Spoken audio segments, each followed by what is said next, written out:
ప్రజలకు మాటిచ్చి ఏడాదిన్నరగా చేయలేకపోయినందుకు ఎంపీగా సిగ్గుతో తలదించుకుంటున్నా అంటూ మల్కాజ్గిరి ఎంపీ ఈటెల రాజేందర్ ఆవేదన వ్యక్తం చేశారు. మారేడుపల్లిలో నిర్మాణం పూర్తయిన డబుల్ బెడ్రూమ్ ఇళ్లను లబ్ధిదారులకు ఇవ్వాలంటూ స్థానిక కార్పొరేటర్ కొంతం దీపిక చేపట్టిన దీక్షకు ఆయన హాజరై మాట్లాడారు. మారేడుపల్లిలోని హౌసింగ్ బోర్డు స్థలంలో 8 ఏళ్ల క్రితం ఇళ్లు కూల్చేసి డబుల్ బెడ్రూమ్ ఇళ్లు చేపట్టారన్నారు. 2022లో సుమారు 250 మందికి ఇళ్లు కేటాయించిన మరో 150 మందికి ఇప్పటికీ ఇళ్లు ఇవ్వకపోవడం దారుణమన్నారు. డబుల్ బెడ్రూమ్ ఇళ్లు ఎవరి జాకీర్ కాదని, ఈ విషయంలో టీఆర్ఎస్ ప్రభుత్వాన్ని నిందించిన కాంగ్రెస్ నేతలు వారి అధికారంలోకి వచ్చి వరగబట్టిందంటే నిలదీశారు. ఈ అంశంపై ఏడాదిన్నరగా తాను ప్రయత్నాలు చేస్తున్నా ఈ ప్రభుత్వంలో చలనం లేదన్నారు. అధికారులకు సైతం ఎంపీ అన్న లేక లేకుండా పోయిందన్నారు. గత డిసెంబర్లో కలెక్టరేట్ వద్ద బీజేపీ ఆధ్వర్యంలో చేపట్టిన ధర్నాలో తాను స్వయంగా పాల్గొన్నానని గుర్తు చేశారు. జనవరి 1వ వారంలో డబుల్ బెడ్రూమ్ ఇళ్లను లబ్ధిదారులకు ఇస్తామని అధికారులు హామీ ఇచ్చినా నేటికి పని పూర్తి కాలేదన్నారు. ఇన్ఛార్జ్ మంత్రి పొన్నం ప్రభాకర్, ఎమ్మెల్యే గణేష్లతో పదే మాట్లాడినా ఎలాంటి స్పందన లేదన్నారు. ఒక్కొక్కరు 10,000 రూపాయలు కిరాయిలు పెట్టుకుని 6 ఏళ్ల నుండి వాళ్ళ స్థలాలు ఇచ్చి 6 ఏళ్ల తర్వాత ఇచ్చినా కానీ ఈ రోజు నిజమైన న్యాయం జరుగుతలేదు. కాబట్టి మీ దృష్టికి తేవాలని, ఇది కేవలము దళారుల వ్యవస్థ నడుస్తా ఉంది, నిజమైన అరువులకు రాలేకపోతుంది. కాబట్టి మీరు పూర్తిగా న్యాయం చేయాలని చెప్తా ఉన్నాం. ఈ రోజు వచ్చి ఎమ్మెల్యే గారు ఏదో లీస్ట్ ఇచ్చి మన ఎంపీ గారికి ఇవ్వండి, కార్పొరేటర్ గారికి ఇవ్వండి అని చెప్తా ఉన్నారు. దాంట్లో చూస్తా ఉంటే అంత అవకతవకలే ఉన్నాయి. కాబట్టి ఇక్కడ జరిగే అన్యాయాన్ని ప్రశ్నించి మీకు వాళ్ళు చెప్పడానికి ఈ రోజు ఇప్పుడు చాలా సార్లు మీరు ఇక్కడ రావడం జరిగింది. కేవలము 2 పిల్లలు 3 పిల్లలున్నా 3 వస్తాయి 2 వస్తాయని ఆ రోజు ఎంఆర్ఓ రాసి ఇచ్చినా ఈ రోజు ఒకటే వస్తా ఉంది వాళ్ళకి డబుల్ బెడ్రూమ్. ఆ ఒక్క డబుల్ బెడ్రూమ్ తోటి 2 కొడుకుల మధ్యలో కోడళ్ల మధ్యలో కూడా సమస్య వస్తా ఉంది, బిడ్డ అల్లుడి సమస్య వస్తా ఉంది. కాబట్టి ఇవాళ ఎక్కువ ల్యాండ్ ఇచ్చిన వాళ్ళకి 2, 3 అన్నారు, ఒకటే ఇస్తా ఉన్నారు. ఒరిజినల్ గా ల్యాండ్ ఇచ్చిన వాళ్ళకి అది కూడా లేదు.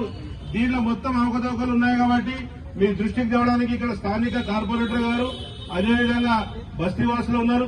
ఇదే కాకుండా కొన్ని ఏళ్ల నుండి 50-70 ఏళ్ల నుండి ఉన్నటువంటి ఇక్కడ స్థానిక నేను కూడా మేము చేసిన ధర్నాలో పాల్గొన్నాను.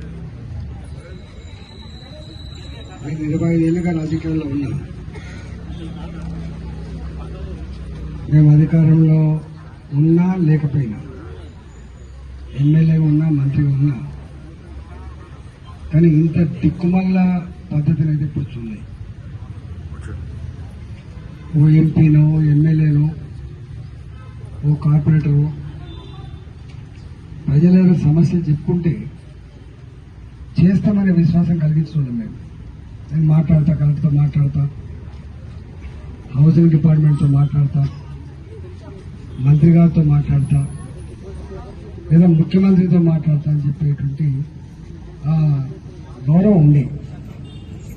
కానీ ఇక్కడ ఎంపీ అన్నా గౌరవం లేదు, ఓ ఎంపీ అన్నా గౌరవం లేదు.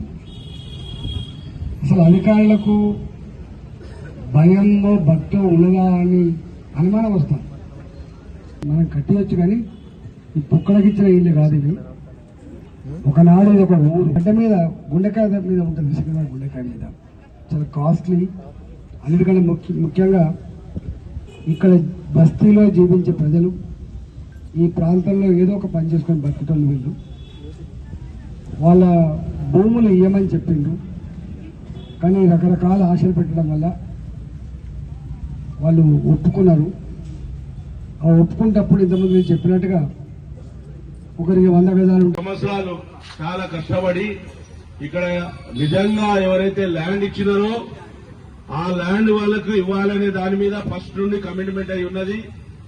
ఏ రోజు అవకతవకల్లా కానీ వాళ్ళు కానీ వాళ్ళ ఫ్యామిలీ కానీ పంచుకోకుండా నిజమైన అర్హులు ఎవరున్నారో వాళ్ళకి ఇవ్వాలనేది ప్రతిరోజు కష్టపడేటువంటి వ్యక్తి. ఈ రోజు 4-5 ఎంఆర్ఓలు బదిలీ అయిపోయినారు. ఇక్కడ కలెక్టర్ 4-5 కలెక్టర్లు కూడా బదిలీ అయిపోయినారు, 3 ఎమ్మెల్యేలు కూడా బదిలీ అయినారు. కానీ మన సమస్య పరిష్కారం కాలే. వాళ్ళ స్వార్థానికి ఇప్పుడే చూసినా నేను, మేము అక్కడ పాదయాత్రలో ఉండే ఏదో ఒక లెటర్ ఇచ్చినారు, ఎంపీ గారు చూసుకోండి, మీ మెంబర్ గారు చూసుకోండి, ఎంపీ గారు చూస్తారా మెంబర్ గారు చూస్తారా, ఈడ మీరు అందరూ చూడాలి. అమ్మగారు అన్ని జిరాక్స్ తెచ్చి ఇవ్వండి. మీరు కార్పొరేటర్ గారు మీరు ఇమీడియట్లీ ఒక 20 జిరాక్సులు తెచ్చి ఇవ్వండి, బస్తీ పెద్దలకు ఇవ్వండి.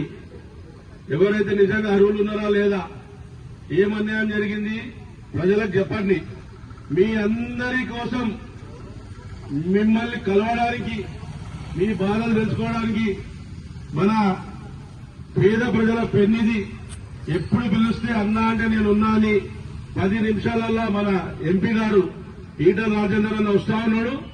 అన్ని పనులు వదిలేసుకుని మీకోసం వస్తా ఉన్నారు. 10 నిమిషాల తర్వాత అమ్మగారు మొత్తం ఇక్కడ వివరిస్తారు, మీకు జరిగిన నష్ట కష్టాలని చెప్తారు.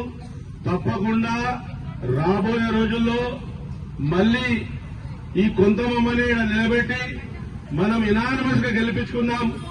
మళ్లీ మనకు న్యాయం జరిగే వరకు